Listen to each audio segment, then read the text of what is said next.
Minister, there's been announced today there's going to be £50 million worth of savings over the next 5 years. Why hasn't this gone deeper and further quicker? Well, I think it's a start. The key thing we're actually saying is this isn't the end of it. As I just said in the panel debate, this is the start. If we believe we can very quickly identify 10 million a year of recurring savings, which will be the 50 million over 5 years.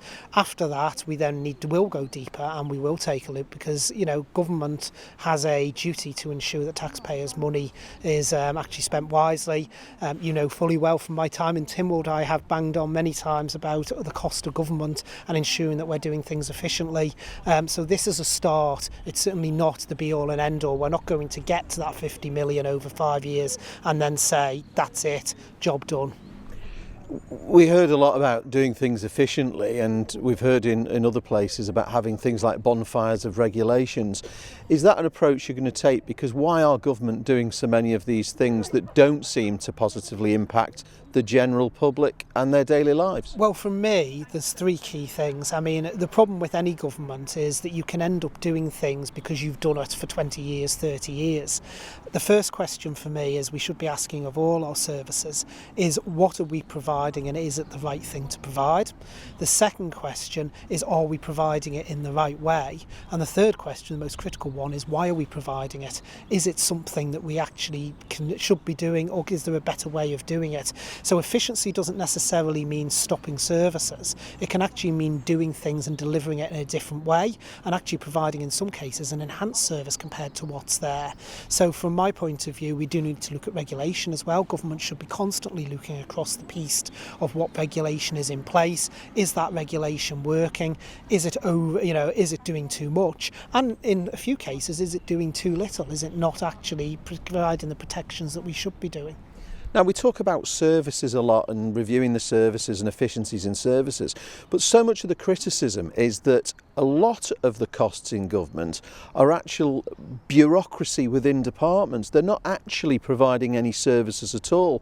There's all sorts of jobs that have been created that are designed to administer the internal machine. Is this not where savings could be made? Because they're just massive bureaucracies costing millions and millions of pounds. Well, one of the things that's being looked at as part of the efficiencies programme is basically the overarching setup of government, which includes how we are structured. Are there, for instance, things that have been done for years in the same way that actually could be merged together? Or is there, new roles? As AI comes on, which we've just had a huge panel debate about, there are efficiencies to be gained there as well. So we are looking very much at the structure, but actually the vast amount of the public service, so roughly the last time I calculated I got it to 82%, is frontline healthcare workers, teachers and police officers. So you are limited in the pool of what you should be looking at, but in terms of what you refer to as bureaucracy, as I say, that ties in both with regulations and things that we are doing. We need to be asking across all our services, and we are asking those three questions about what is the service delivering, and why are we delivering it? Do you think there's too much internal reporting going on where officers, instead of providing the frontline public services, they're so busy chasing reports, internal KPIs, monitoring documents that they just don't affect the public's lives, but there's all this going on in departments that's just creating lots of jobs for people to then administer. It's not actually deliver anything to the front line. Well, I would say it actually is affecting people's lives because I've been my background's project management, and one of the things I've been very keen on is driving KPIs across government, actually seeing them put in place, because from my point of view, for far too long, governments have not measured what they're doing. There hasn't been performance reviews across departments as to what are people actually delivering and how are they delivering. And, you'll have seen yourself from your time in Tynwald, documents that come forward that say, here are our goals, but nothing that actually says how they're going to be delivered. So the KPIs and data is absolutely essential, because if you are going to deliver top quality public services, you need to be aware of how is that service delivering, or is it delivering at all? And the only way you can do that is by having accurate data. And in my view, in the past, one of the problems with government is they have not had reliable, consistent data. So that is something that I think is worthwhile doing and driving forward. Are we not in danger, though, of being so obsessed with data we're not actually then delivering the services? Because we've seen so many of these reports, they just gather dust on shelves. Nothing ever seems to happen. Well, the key thing I can say is the efficiencies programme report is most certainly not gathering a dust on shelf. The headcount report isn't. But if you don't give the managers that core established data set, then you're basically managing blind and you're actually making decisions blind. So I actually think it is important that that data is there, reliable data. But you hit on a very, very key point. It's not collecting data for the sake of data. It's about ensuring that what we collect directly influences the policy decisions and the day-to-day management decisions we make across government, driving actual efficiency savings and decisions that will actually ultimately save the taxpayer money or deliver better services to the taxpayer.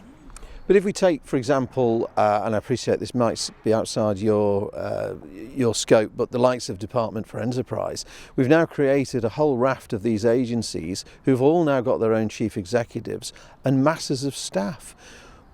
All these are effectively new posts. What are they delivering? So in terms of so let's focus in on one of the agencies in particular, Locate. There's been an awful lot of work going on in Locate to actually bring people into the island. They've been engaging with the inward migration piece as well. We know from what we've seen with some of the work Locate's doing, the age of the people who are coming into the island now is dropping down, which is what we were wanting it to do. We're wanting to get working age people. Now that is due to a lot of the work that's gone on in Locate, working with other agencies across government and actually advertising it. We'll be using several of so the business agency has been massively involved as well with the business community and seeing their challenges in driving forward things around AI and how business actually sees that going over the next few years. So the problem with a lot of the agencies in DFE is a lot of what they do is behind the scenes. It's not front and centre, so you don't necessarily see what actual benefit comes off the back of it. But does that justify the huge staffing numbers that we're seeing in these departments? What it means is we need to continually keep under review how government operates. I've just said there on the stage in the panel debate that just because we're doing something here today doesn't mean we should still be doing it next week, next month, next year or the year after that. The world is fundamentally changing at a faster rate. I mentioned earlier today, I remember reading an article in The Economist a few years ago that actually said the rate of technology, it was doubling every 3 to 5 years. I would say that's probably more like every year to 18 months. And what we need to do as an organisation is ensure that we don't just, for instance, look at the structure of government now and say, well, we've made a change here, we've made a change there. That's it, job done. It's an ongoing process. We need to ensure we have the right people in the right posts in the right place and, crucially, that is delivering value. I mean, we've heard a lot of buzzwords about efficiencies and AI and all the rest of it. 15, 20 years ago, we were hearing all about the paperless office and online was going to cut down on the number of jobs. The number of jobs and people employed by government has spiralled since then. So what's going to be different this time? And how concerned are you about the numbers of jobs in the bureaucracy areas? We're not talking about policemen, police officers, doctors, nurses and teachers. We're talking about people in administrative roles. How concerned are you that these numbers are spiralling, the public think, out of control? Well, interestingly, when you actually drill down into the figures, I mean, this was a big piece at the last election in 2021 and the expanse in government in the latter half of the last administration. If you drill down into the numbers, those are the areas that are expanding, which is the health service, for instance, where more full-time nurses are being brought in, doctors, the increase in police officers we've seen as well. So it is actually the frontline roles that are actually the majority of that increase. What matters for me isn't so much necessarily the number. I'm more interested in what is the job doing and what is it actually delivering. So if you need to increase numbers in certain areas of government in order to deliver something that is of absolute benefit to the Manx public, then that is absolutely fine. If you're seeing growth in areas that aren't delivering necessarily that benefit, then that's something that needs to be addressed. I think the worry sometimes with focusing on the numbers is you can end up making knee-jerk decisions that cuts off something that actually benefits longer term savings. I'd rather focus on what is the value of things being delivered. And is it not more so, not the numbers of the headcount, but some of the salaries that some of these roles are being paid and whether they have real value as to whether you could employ, for example, you could employ another 2 or 3 police officers or frontline medical staff for the cost of some of the bureaucrats. So everything that is going through the system now is being reviewed. So if a vacancy comes up, it now has to go through a full review process before it can be re-advertised. In terms of what I would call desk-based roles and management roles, we do have to recognise that we are now in a globally competitive marketplace. So people are much more mobile. They've got much more the ability to choose where they live and where they work, and what companies in the private sector, not just here or in the UK but elsewhere, are offering is substantially more. We have heard complaints in the past about people saying we need the best people here in the island, we need the people who are best for the job, and I'm afraid we do have to recognise with some roles that does mean it comes with an enormous price tag.